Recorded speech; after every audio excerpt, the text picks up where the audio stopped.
Hi guys, ఎలా ఉన్నారు? అందరూ బాగున్నారా? మనందరూ తెలుసు కదా, ప్రసాద్ బెహ్రా రీసెంట్గా వెబ్ సిరీస్లో అయితే చేశారు. And he's a very popular in YouTube. And YouTube స్టార్స్లో తను కూడా ఒకరు. అండ్ మన రీసెంట్గా చూసినట్టయితే నాగబాబు కూతురు ప్రొడ్యూసర్ అయిన కమిటీ కూరల్లో కూడా ప్రసాద్ బెహ్రా గారు అయితే మంచిగా యాక్ట్ చేశారు. మనందరికీ తెలుసు, ప్రసాద్ బెహ్రా గారిని అయితే రీసెంట్గా అరెస్ట్ చేశారు పోలీసులు. తన వెబ్ సిరీస్లో నటించిన ఒక అమ్మాయి సెక్సువల్ హరాస్మెంట్ చేశారు అని చెప్పి ప్రసాద్ బెహ్రా గారికి అయితే కంప్లైంట్ ఫైల్ చేశారంట. పోలీసులు అయితే తను అరెస్ట్ చేసి రిమాండ్కి పంపించారని అనే న్యూస్ అయితే ఉంది. ఆల్మోస్ట్ తను అరెస్ట్ చేసి 14 డేస్ రిమాండ్ కూడా చేశారని చెప్తున్నారు. అండ్ ఎవరైనా సరే ఒక స్థాయి పెరిగిన వెంటనే ఇలా చేయడం కరెక్ట్ కాదనిపిస్తుంది.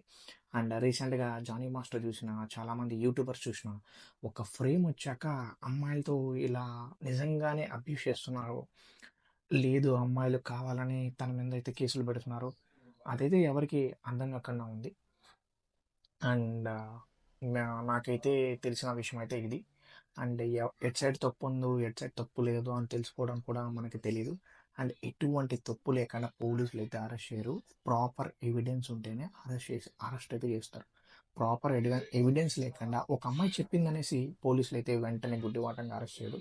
అండ్ తనకు తగినంత ఎవిడెన్స్ ఉండడం వల్లే ప్రసాద్ బెహ్రాన్ కూడా అరెస్ట్ చేసి ఉంటారు అనుకుంటున్నాను. అండ్ రీసెంట్ జానీ మాస్టర్ విషయంలో కూడా అదే జరిగి ఉండొచ్చు. మేబీ అదే జరిగి ఉండొచ్చు.